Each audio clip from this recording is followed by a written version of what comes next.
He said ISIL is a human rights violator in a class of its own.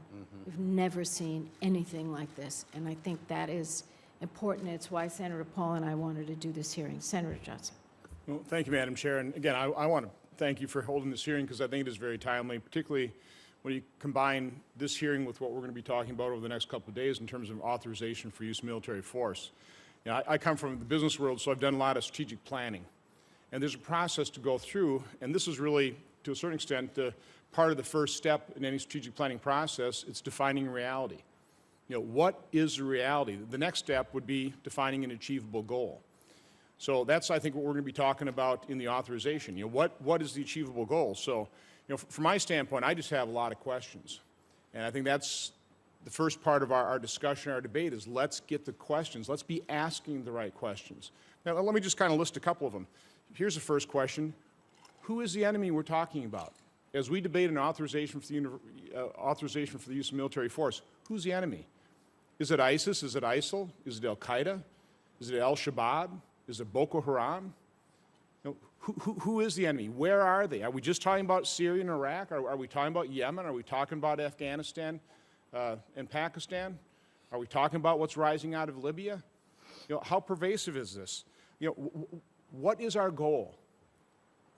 What is an achievable goal? That's the first thing, is you want to set yourself up for success. Is it literally to degrade and then defeat? What does defeat look like?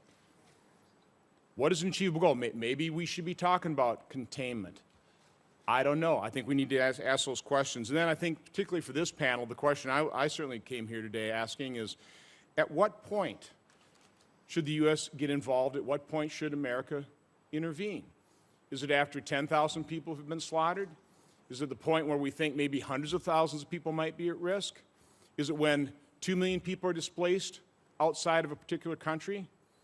What is the criteria that America should really establish for our intervention, for putting the lives of the finest among us at risk? What are those criteria? I don't think, in general, we ask those kind of questions. We don't have that thorough debate, which is why, you know, last week in our foreign policy committee discussion on taking a vote, we are a long way from having the thoughtful type of debate, the type of discussion to ask those kind of questions and to get answers to those kind of questions. So again, I appreciate this hearing. This is just the first step in what should be a number of hearings to get to those answers. Thank you, Senator. I feel like, could we do 4 minutes apiece? Sure, absolutely. Okay, thanks. Again, Madam Chair, thanks for holding this hearing. My point was this is an important part of defining the reality and facing that. I was one of the representatives of the United States to the UN, and one of the more important forums I attended during that week was the Forum on Gender-Based Violence.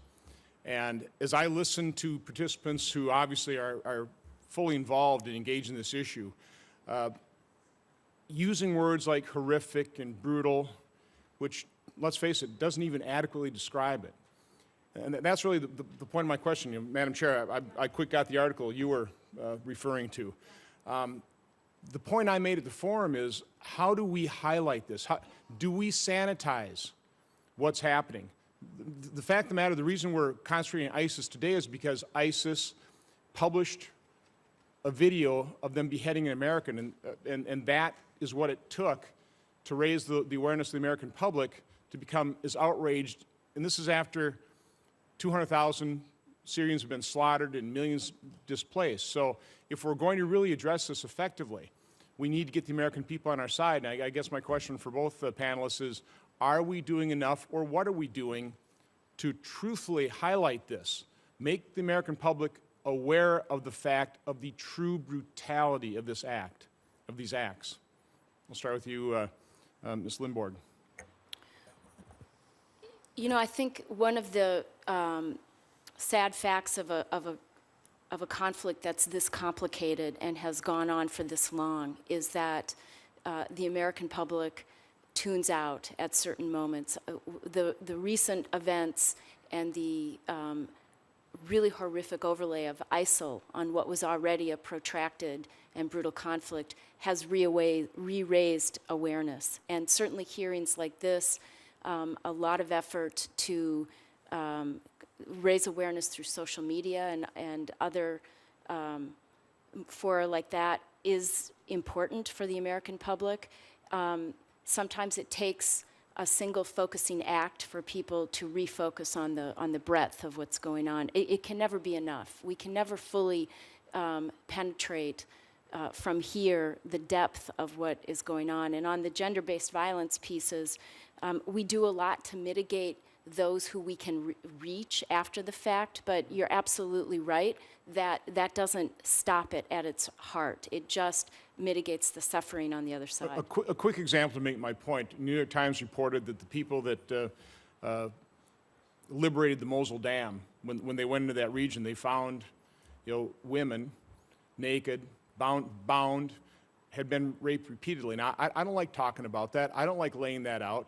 But is that the kind of information that Americans need to face, that kind of reality, if we're going to really rise to the challenge? Mr. Malinkowski. Yes, people need to know that. I think that in many respects, these terrorists are doing our job for us by advertising what they are doing. I think most Americans understand that these things are happening. They've seen the beheadings. They've seen the images.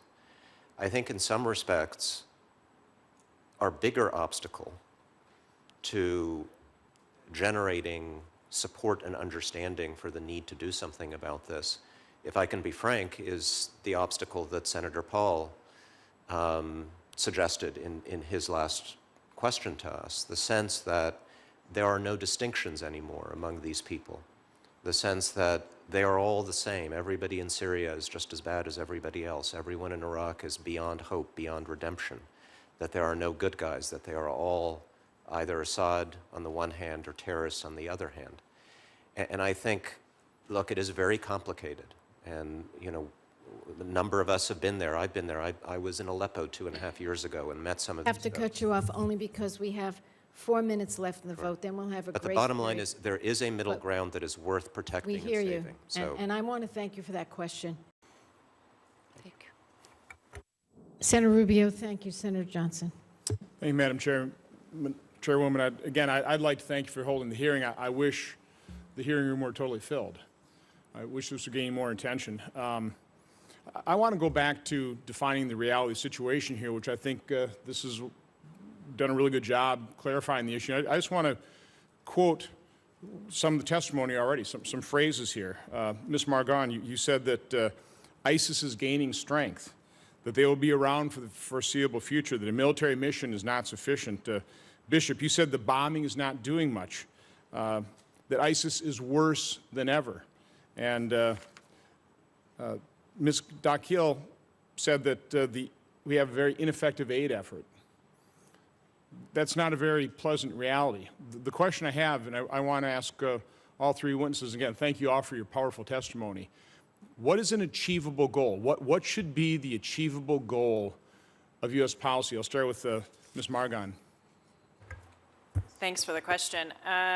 It's a difficult one, to be sure, and I think it depends in some cases what you're talking about and who you're talking about. If you're looking at trying to address some of the socio-political issues that have been neglected and underscore the need to broaden out the U.S. strategy, I think addressing the Sunni displaced people, helping them get more aid, helping them not be so afraid, to put it simply. Let me stop. Yeah. How do you do that with ISIS in There are the local- position they're doing right now? So again, what I'm looking at is what's the Right. first goal of policy? I mean, I can see that be somewhere down the list, but I mean, Sure. right now, with the reality situation of ISIS gaining strength, being around for foreseeable future, worse than ever, what would be the first achievable goal? Part of it is engagement, both through international and local groups. When I was in Iraq, I sat with some of the Sunni displaced people who had made it up to Kurdistan. They are trying to create local response mechanisms to help people who have who are in need, and that would be one way to help support Sunnis to make sure that the U.S. is providing scaled-up resources to the Anbar province. How do we engage when ISIS is beheading the people, these heroes that are actually trying to engage from a humanitarian standpoint? It's not necessarily the U.S.'s job to go in as U.S. or as American, but to support the local actors who are there already on the ground and have an understanding of how best to engage in various communities. Bishop Kalabat, you said that radical change is required, for example, closing the borders. Who's going to close the borders? That's a very good question. A lot of ISIS fighters are from abroad.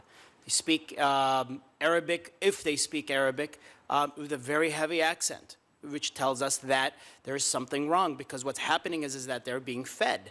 I mean, the number of ISIS people are coming in. They're being called. We finally have an Islamic State. So come and support this Islamic State. And there are those from Europe, and we already know from ISIS members from the United States that have gone and joined. If that doesn't get resolved, all we're doing is hitting the same beat on and on again. My sense that as long as ISIS isn't losing, they're winning.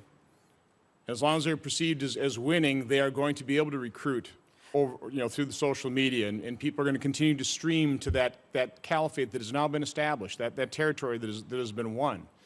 I mean, do you have this similar type of sense? I definitely do, but on the other hand, also, even if they start losing, they're going to get even more. If we don't stop the germ from spreading, and what it's feeding into it. I think what becomes important to try to look into the future, we need to get some good and accurate information regularly. There's an ambassador to look over ethnic, and a need for an ambassador to look over ethnic and religious minorities in Iraq. And that person needs to be fed regularly so that this esteemed panel and other panels would not need to hear from those are on the ground. The more you get information, then the better that you see. We've put all of our efforts in this area. Is it working? If it's not working, then we need to shift a little bit. If we don't get these accurate and pertinent information, we don't know how to adjust. And I think that becomes important. I completely agree. Information is powerful. We need a whole lot more of it. Not only this panel, but I think the American public. Ms. Dakel, you said that we need to transfer weapons. To who?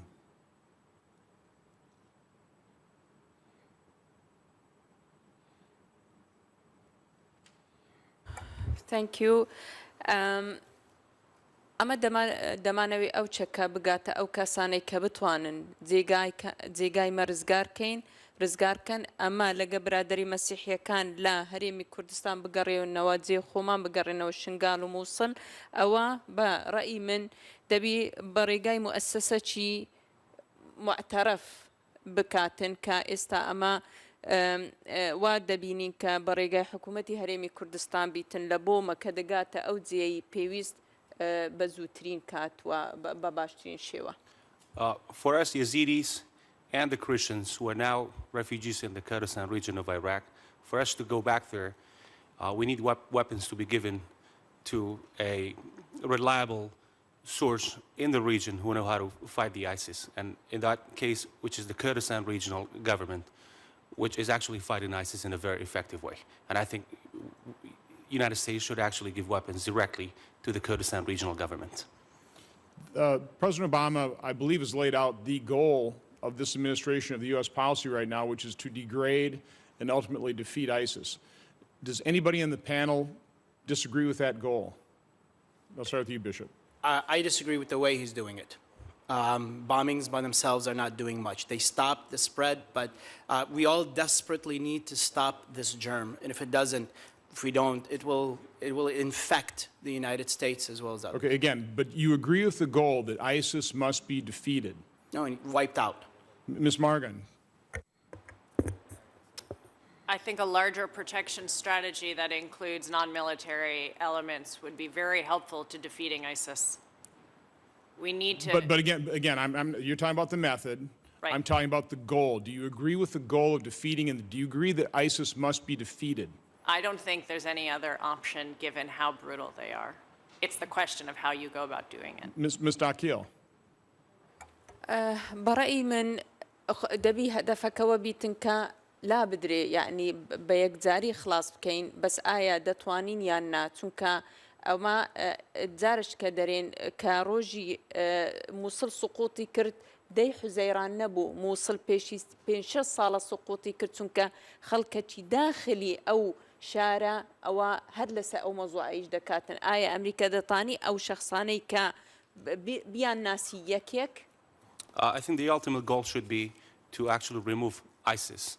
The incident that happened in June 10th, when they took over Mosul province, was already well planned for with the help of the people in the region. So you have a very challenging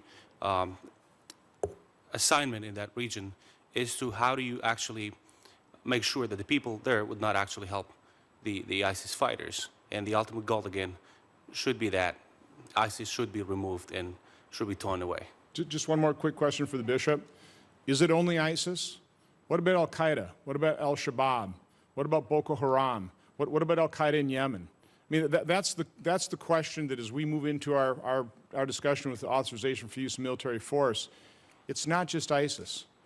This is, as you said, this is gaining strength, this movement, and it's something we can't ignore. We ignore it at our own peril. But Bishop, just respond to that, please. I completely agree with you, and that's exactly what I was trying to say, is that if you just wipe a table and if you don't really clean it really well, it'll come back. And you know, with this latest breed is the worst. What's the next one? Yeah, thank you, Madam Chair, and I certainly want to join in that letter that you'll be sending later today. Thank you. It's going to be interesting. You know, I guess